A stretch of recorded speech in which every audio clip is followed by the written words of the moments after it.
kaon. Pamahaw pa ni Ut.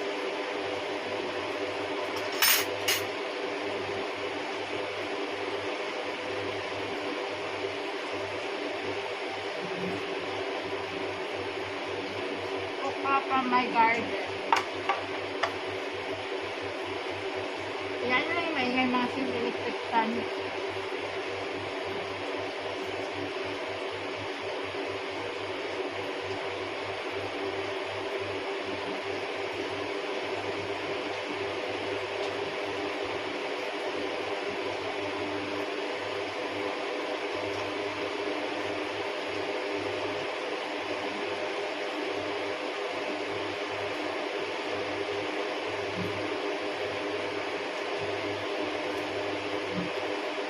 Ang kaling ko buhag-buhag, brown rice.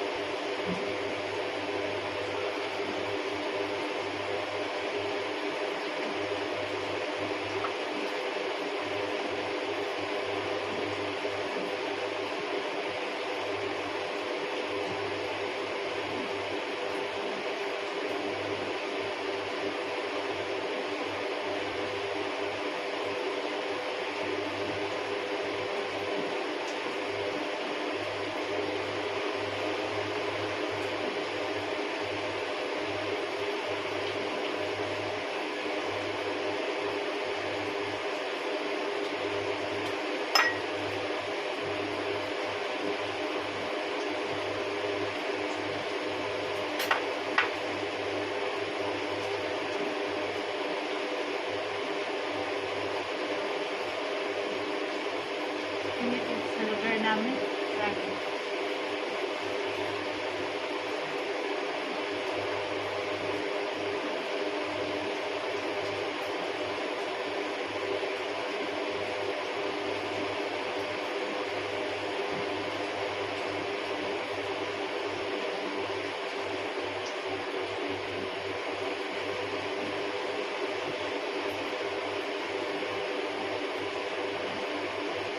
Sobrang init.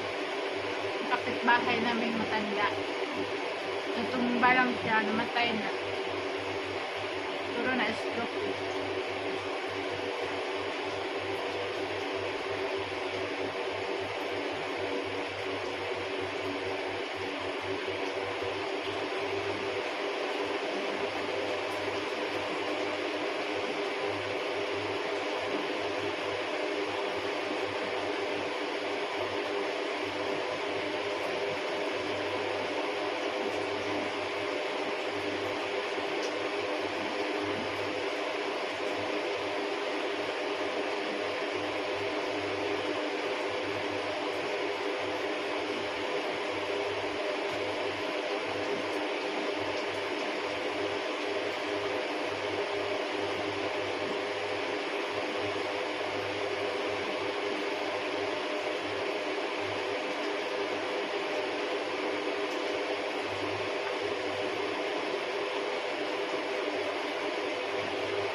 Ulam ko.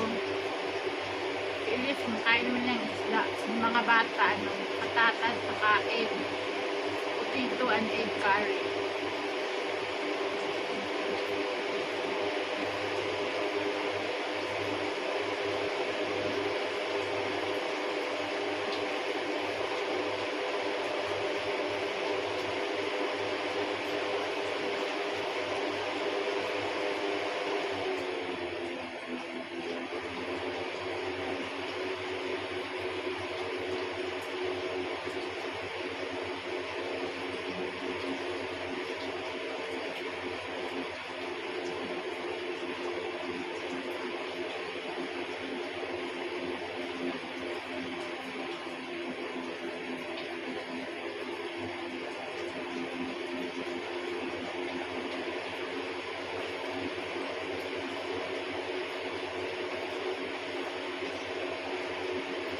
Nakakabusog talaga pag may gulay, no?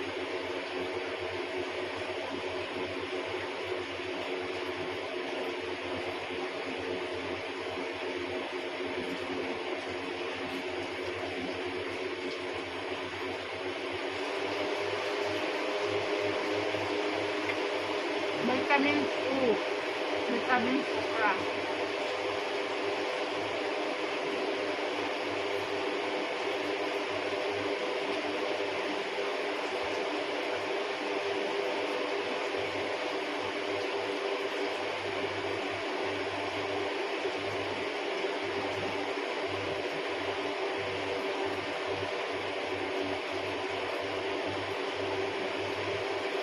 Akpi lang sa kagatas mga sir. Hindi na ako nag-sugar.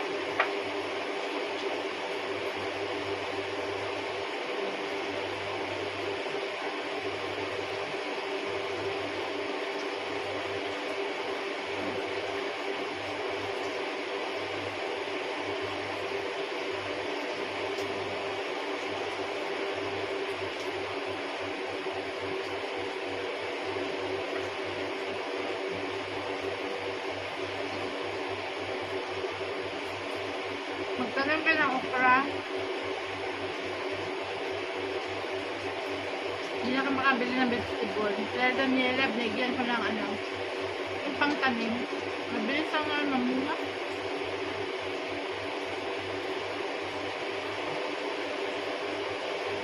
Kasi okra, pwede mo ilaga. Pwede mo tuwan-huwain, gulayin, lagyan ng mga ibang gulay.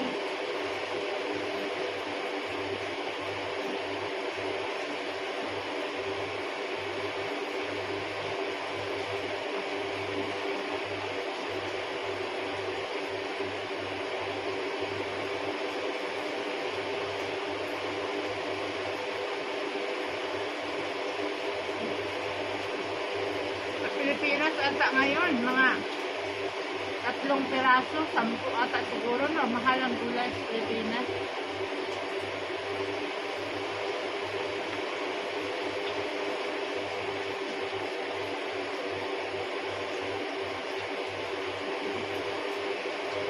Dito ang kilo ng okra, 1 kilo, 100 rupees.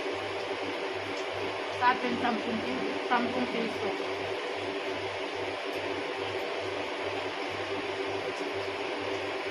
Magsawa ka, papanis na lang.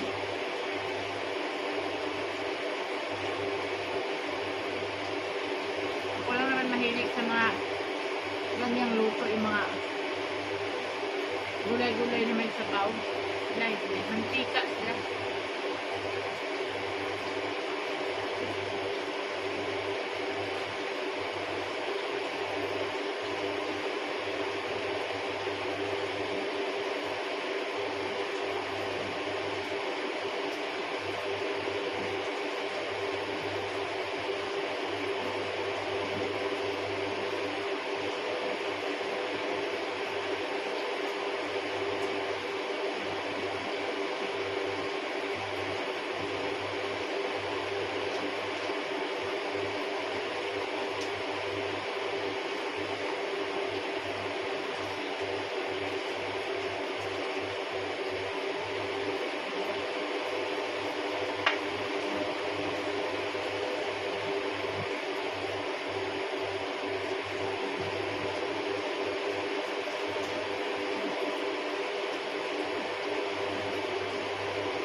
Dito mga sisi, maka-blouse ka lang, titigan ka na ng mga bata. Nasabihan ako, tingnan mo, ano kaya yung sinuot niya. Kasi dito sa kanila, basta ang damit. Dito sa kanila, long sleeve talaga, kahit mainit. Hindi tayo ganyan, di ba, Pilipino? Hindi natin kaya. Ganito nga lang na may basta ka sa pawis tayo, sleeveless talaga tayo, kumbaga spaghetti.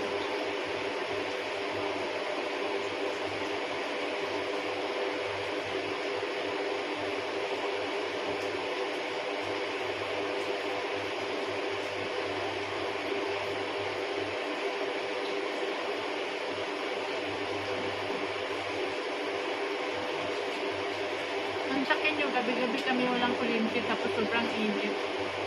Grabe mga sis, yung gamit ko ganito lahat. Nagpalit talaga ako kasi lahat talaga basa. Babalik ang kuryente maaga na. 5 or 6 o'clock. Full night walang kuryente. Hindi ko mamamatay ako. Minsan umiiyak ako. Sabi ko, Lord, ano ba itong buhay na to? Di bali sana mahirap. Basta makatulog lang ng mabuti. Bigyan mo naman kami kuryente. Huwag mo i-on off, on off. Ganun sila dito. Ewan ko, hindi ko maintindihan. Sabi ko kay Elias, mag-rally nga kayo doon sa nag-operator ng kuryente. Bakit kailangan pang i-on off, on off? Bugbugin ninyo. Sabi ko kay Elias, bugbugin nyo, magtulungan kayo. Kasi hindi lang tayo nahihirapan. May mga matandang may sakit, may mga batang may sakit. Pwera lang sa may mga solar, mga mayayaman, ang daming solar dito. Pero yung makatulad namin ng mga sinihirap, paano na? Mamatay ka lang dun sa init, ma-stroke ka na lang. Tapos, ilibing ka na agad. Sasabihin, anong kinamatay? Stroke. Yun ang haso nila dito. Anong ikanamatay? Stroke. Always stroke, stroke, stroke. Always. Hindi dinadala sa doktor. Libing ka agad. Wala silang autopsy, walang mga walang mga kustos balumos, walang mga tanong. Basta, libing ka kaagad within 24 hours.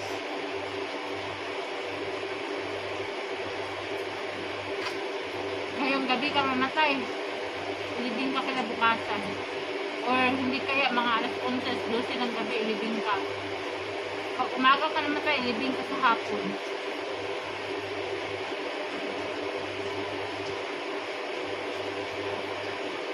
Maraming namamatay dito tuwing tag-init. Stroke ata.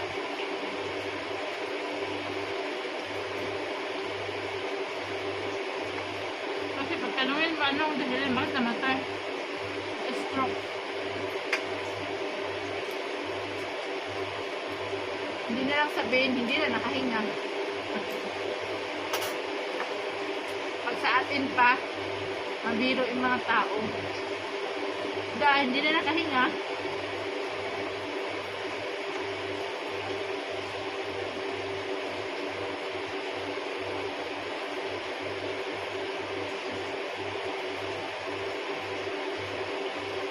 mamatay ako dito sa tawa pag maglakad ako dun sa labas.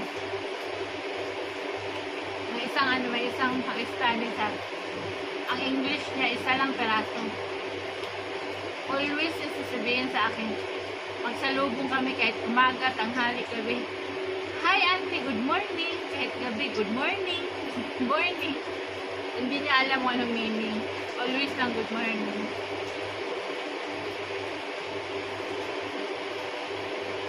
Meron naman dito, isa, laki.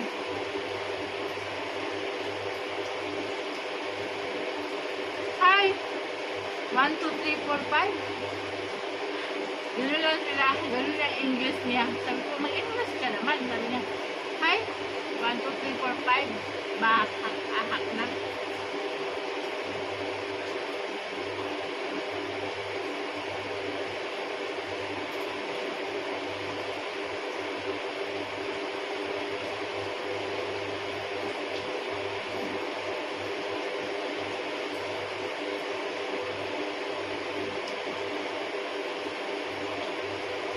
Ubus ko yung kalahating kilo ng kupraguro.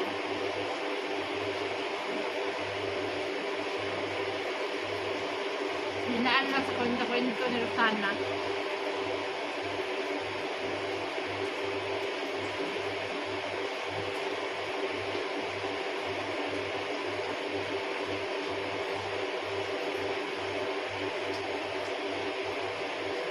Pag ako kumain, wala kang makita isang butil na bigas.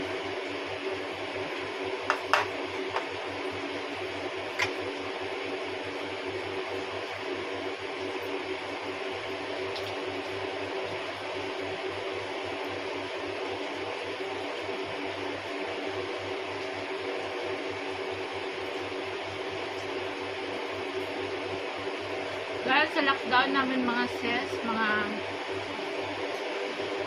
2.5 months na lang siguro, walang internet. Makasignal lang ako, pupunta kami 2 hours from us, mag-travel kami. Paminsan-minsan lang post ang review kasi nga malayo. Ang gasolina.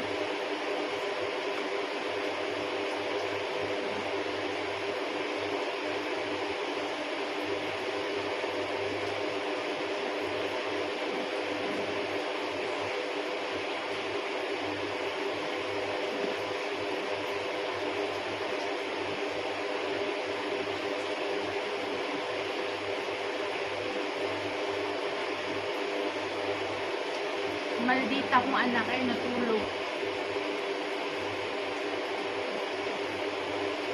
Nagyayaya minsan, mama, punta tayo ng mall. Mayroon, wala tayo panggasolina nga. 10,000 wala tayo.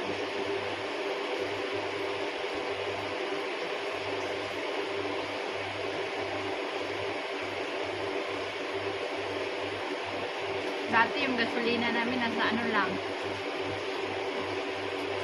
6,000. Pero ngayon, mahal na.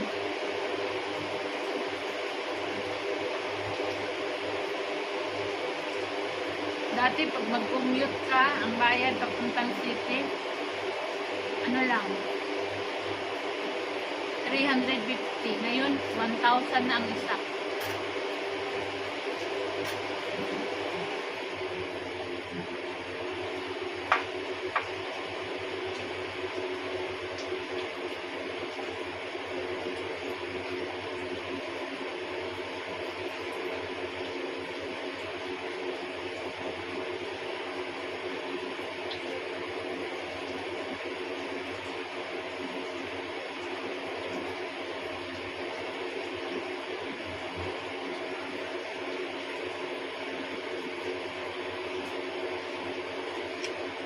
Kaya ngayon, hindi pa tapos yung kaguluhan.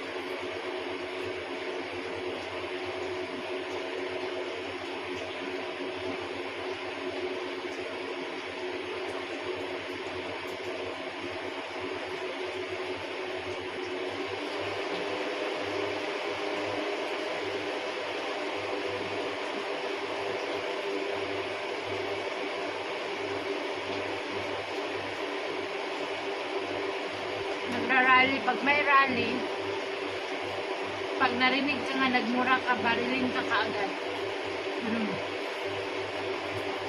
Meron dito sa amin, nagmura siya, binaril siya. Yun lang dahilan.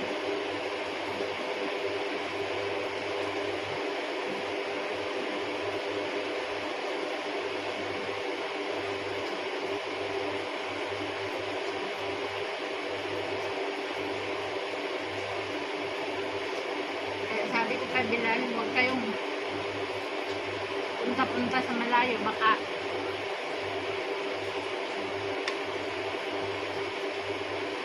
marilin kayo bigla.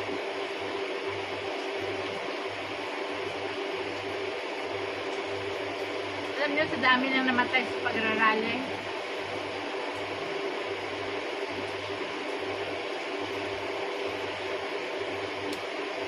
ang rally hindi dito sa meron din dito mga babae na punta sila dito nag-rally. Sa dami na namatay,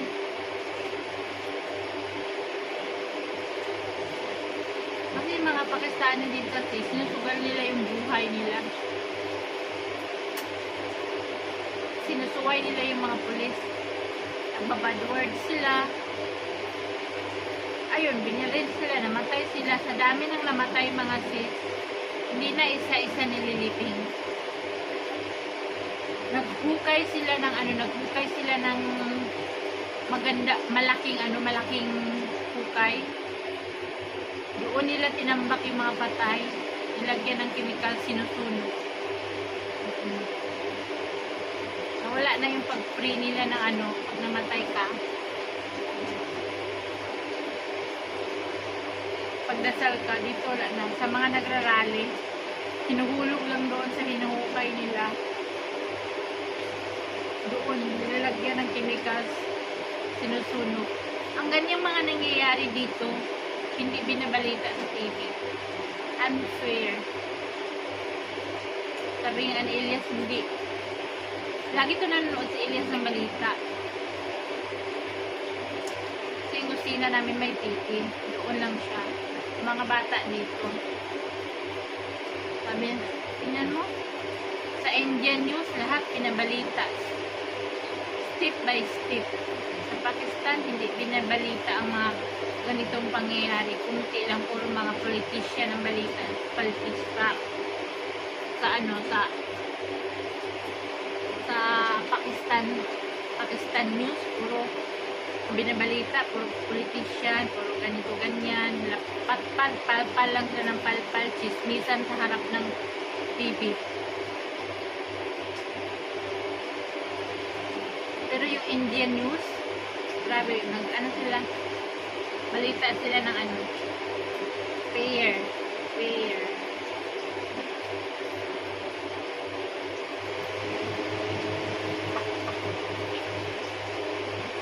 Umilaw. Kanina, bigili pa lang ngayon. Ganito ang problema sa amin, guys. Minsan, bigyan ka ng kuryente na 100 lang. Siyempre, ang umiilaw yung ilaw lang yan. Yung mga electric fan, mahina. Pero, pag bigyan ka ng kuryente ng malakas sa kuryente, lahat gumagana na yan. Mga ref, minsan nga, nasisira yung mga laman ng ref dahil sa kuryente. Mahina na naman siya.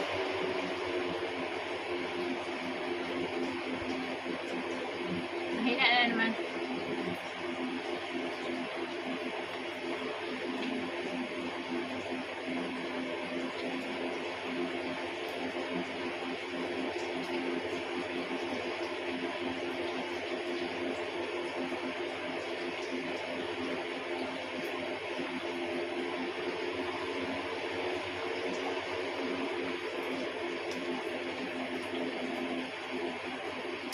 Ewan ko.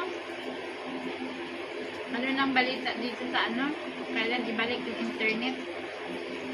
Pati na yung mga Pakistani na may mga girlfriend, hindi na nakakontak sa mga girlfriend nila kasi walang signal.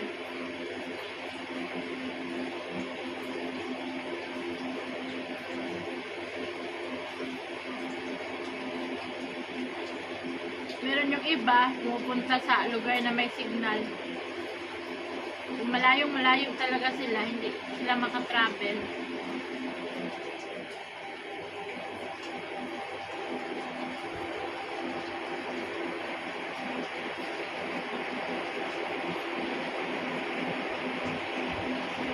Malakas ang kuryente.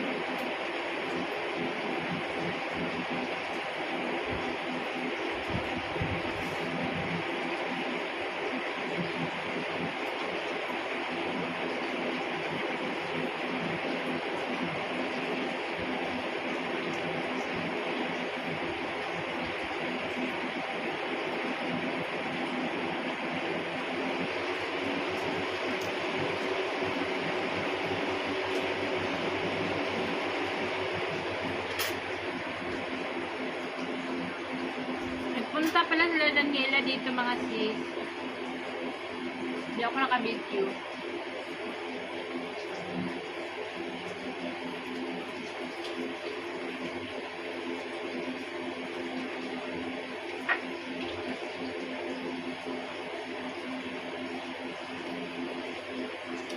Thank you for watching. God bless everyone. Sana nabusog yung kayo sa inyong hapagkainan.